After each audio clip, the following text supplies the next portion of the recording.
Hello મિત્રો, કેમ છો? આશા કરું કે તમે બધા મજામાં જ હશો અને આપણે પણ મજામાં જ છીએ. મિત્રો, હાલ હું તિલકવાડાની અંદર છું, એટલે કે નર્મદા નદી આવેલી છે ત્યાં આવેલો છું. અને વાત કરવામાં આવે તો ચૈત્ર મહિનાની અંદર નર્મદા પરિક્રમા ચાલુ થાય છે અને આ પરિક્રમા છે તે 29 માર્ચથી ચાલુ થાય છે અને લગભગ 1 મહિના સુધી ચાલે છે. તો આ પરિક્રમાની અંદર ભાગ લેવા માટે હું આવ્યો છું. વાત કરવામાં આવે તો દૂર દૂરથી ભક્તો અહીં નર્મદાની પરિક્રમા કરવા માટે આવતા હોય છે. રાજસ્થાન છે, એમપી છે, ગુજરાત છે, તેમ અલગ અલગ જગ્યાએથી ભક્તો હોય તે પરિક્રમા કરવા માટે આવતા હોય છે. અને પરિક્રમાની હાલ તૈયારી કેવી ચાલુ છે તે તમને આ વિડીયોની અંદર બતાવવાનો છું. અને સાથે સાથે નેક્સ્ટ આગળના જે વિડીયો આવશે તે પરિક્રમાના વિડીયો આવશે. અને બીજું કે તમે પણ આવવા માગતા હોય તો તૈયારી કરી અને આવી જજો. અહીં કોઈ ચિંતાનું કારણ નથી, કારણ કે બિંદાસ પરિક્રમા કરવાની છે. અને નર્મદાનો જે નજારો છે તે તમને બતાવું. અહીં જોશો તો આ નર્મદાનો નજારો છે તે કંઈક અદ્ભુત છે, અલગ છે, એકદમ શાંતિ છે.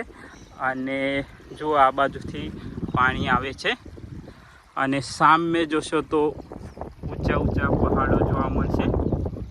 મિત્રો, આ પરિક્રમા છે તે 29 માર્ચથી ચાલુ થઈ જાય છે અને હાલ તેની તૈયારીઓ કેવી છે તે આ વિડીયોની અંદર હું તમને બતાવવાનો છું. મિત્રો, આ છે ઉત્તર વાહિની નર્મદા પરિક્રમાનો માર્ગ છે અને જેની અંદર આપણે ઉત્તરથી ચાલુ થવાનું છે અને દક્ષિણની અંદર જે આ માર્ગ પૂર્ણ થતો હોય છે. અને આપણે આવ્યા છીએ મારુતિ ધામની અંદર અને આ રીતે બનાવેલું છે. આ નાનું મંદિર આશ્રમ છે, અહીં તમે જોઈ શકો છો. જ્યારે તમે પરિક્રમા દરમિયાન અહીં પણ આરામ કરી શકો છો. અહીં પણ બતાવેલો છે જે તિલકવાડાની અંદર આ રીતનો નકશો છે, જેમાં ઉત્તર પટ અને દક્ષિણ પટ છે. તો ચાલો હવે આપણે આગળ વધીશું. આ શ્રી મારુતિ ધામનું અહીં જે મોટા અક્ષરે બોર્ડ મારેલું છે અને અહીં તમે જોઈ શકો છો કે રસ્તો બનવાનું હાલ ચાલુ જ છે.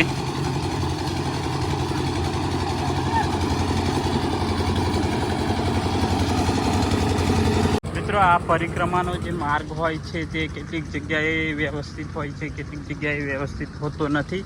તો તેની તૈયારી થતી હોય છે. કેટલીક જગ્યાએ મિત્રો આજે પગદંડીવાળો રસ્તો હોય છે, કેટલીક જગ્યાએ પાકો રસ્તો પણ હોય છે અને કેટલીક જગ્યાએ એવું પણ બને કે આપણે નદીમાં થઈને પસાર થવું પડે છે. તો તેના માટે પુલની પણ વ્યવસ્થા કરવામાં આવે છે અને અમુક જગ્યાએ નાવડીમાંથી પણ આપણે પસાર થવું પડે છે. તો આ બધી જે તૈયારીઓ હોય તે એડવાન્સ થતી હોય છે. જે પરિક્રમાની અંદર આવેલા જે ભક્તો હોય તેમને ચાલવા માટે તકલીફ ના પડે તો એ માટે વ્યવસ્થા કરવામાં આવે છે. પ્રશાસન દ્વારા આનું જે ધ્યાન આપવામાં આવતું હોય છે.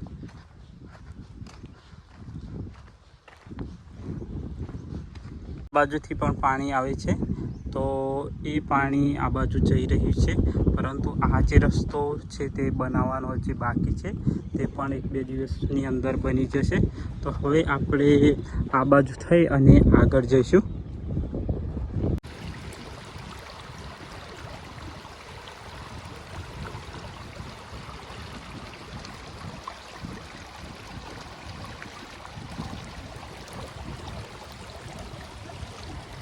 ઉપર જોશો તો આવેલું છે મારુતિ ધામ અને અહીં કેવી તૈયારીઓ ચાલુ છે તે તમને બતાવવાનો છું. અને હાલ એક પુલ બની રહ્યો છે તો તે પણ તમને બતાવીશ. તો વિડીયો એન્ડ સુધી જરૂર જોજો. મિત્રો, આપણે જવાનું છે પેલી બાજુ અને અહીં તમે જોઈ રહ્યા છો કે પાણી જઈ રહ્યું છે અને બૂટ ભીના થઈ જાય તો જલ્દી સુકાતા નથી, એટલે ફાઇનલી આપણે કાઢી લીધા છીએ અને જઈશું.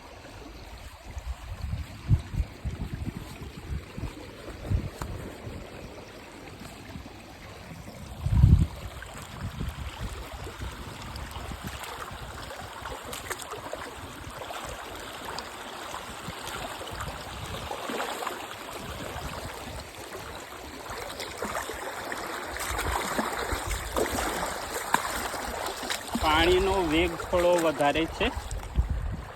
હજુ જોઈ શકો છો કે અહીં તૈયારી ચાલુ છે, એટલે કે અહીં જે આવનાર યાત્રીઓ છે તેમને બેસવા માટેની વ્યવસ્થા તથા તેમને આરામ કરવો હોય તો આરામ કરી શકે, અને મેડિકલની પણ સાથે સાથે સુવિધાઓ કરવામાં આવેલી છે.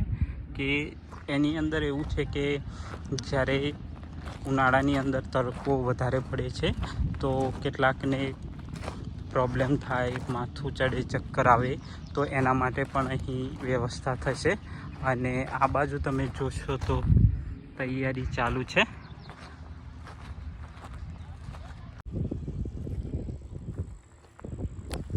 મિત્રો આપણે ધીરે ધીરે આગળ વધી રહ્યા છીએ, અને આ તમે જોઈ શકો છો તે પરિક્રમા માર્ગ છે.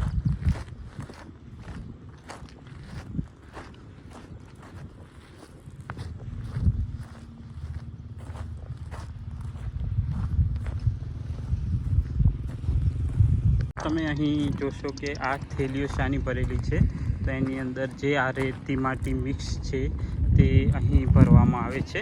કારણ કે આ જે થેલીઓ છે તે ત્યાં પુલ ઉપર લગાવવામાં આવે, કારણ કે જે માટી હોય તે છટકી ના જાય અને પુલ થોડો મજબૂત બને, તેની તૈયારીઓ થઈ રહી છે.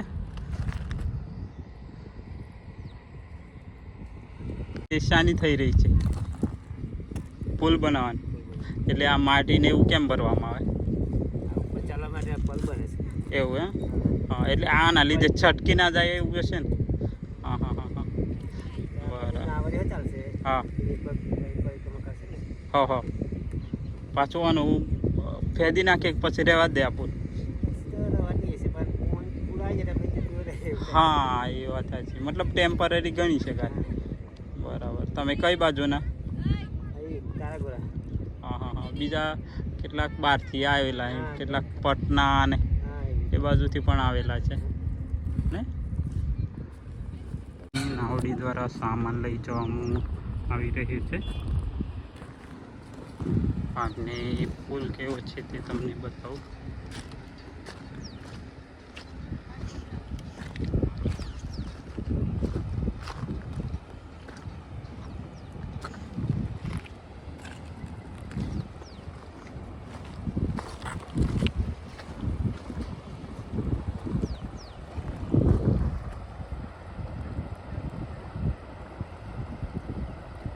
આ રીતે પુલ બનાવેલ છે, આ જે તમે જોઈ રહ્યા છો.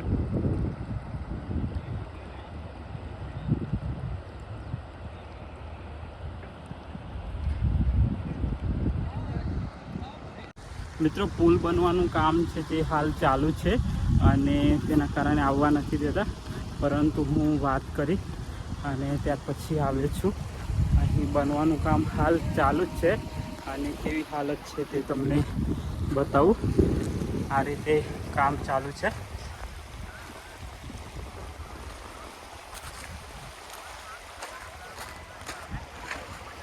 બંને બાજુ જે પ્લાસ્ટિકની થેલીઓ હોય તે ગોઠવી દેવામાં આવી છે, અને જાળીથી અહીં બોધવામાં પણ આવેલી છે.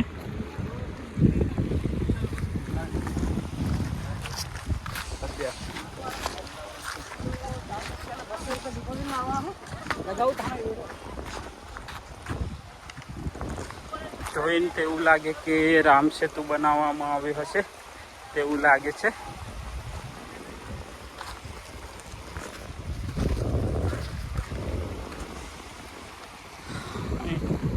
જો આ જાળીથી આવી રીતે બાંધવામાં આવેલું છે, અને અહીંથી જે નર્મદાનો નજારો છે તે કેટલો સરસ અને સુંદર આવે છે.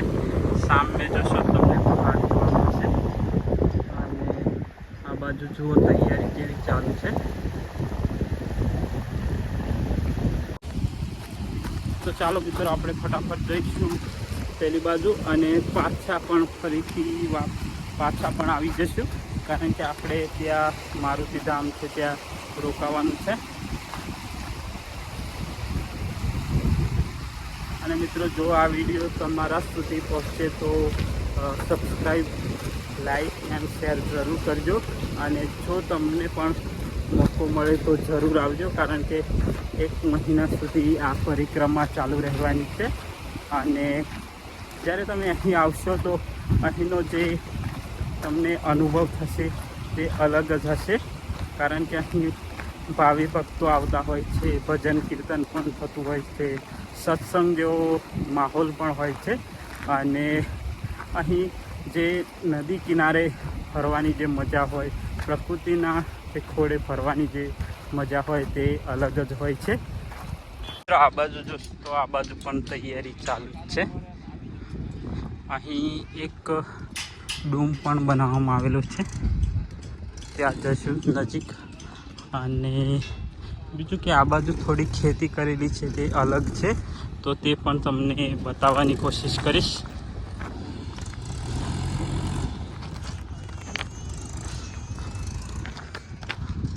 આ રીતે તૈયારી ચાલુ છે. તમે જોઈ શકો છો કે આસપાસનો નજારો આવી રીતે છે. ડૂમ બનાવેલો છે.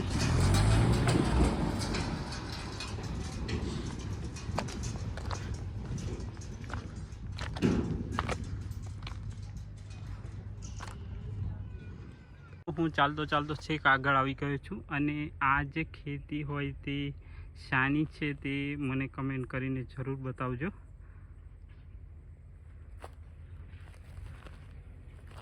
અહીં નદીના કિનારે ખેતી કરેલી છે.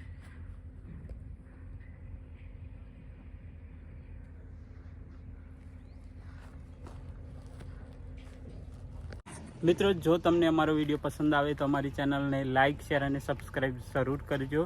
અને હવે જે નેક્સ્ટ વિડીયો આવશે તે નર્મદા પરિક્રમાનો વિડીયો આવશે, તો તે વિડીયો પણ જરૂર જોજો. અને તેની અંદર જે બાકીની માહિતી છે તે તમને આપીશ કે કેવી રહેવાની સુવિધા છે, જમવાની કેવી સુવિધા છે, પછી માર્ગ કેવો છે. આ બધી જ જે વાતો છે તે આપણે નેક્સ્ટ વિડીયોમાં કરીશું. જય હિન્દ, વંદે માતરમ.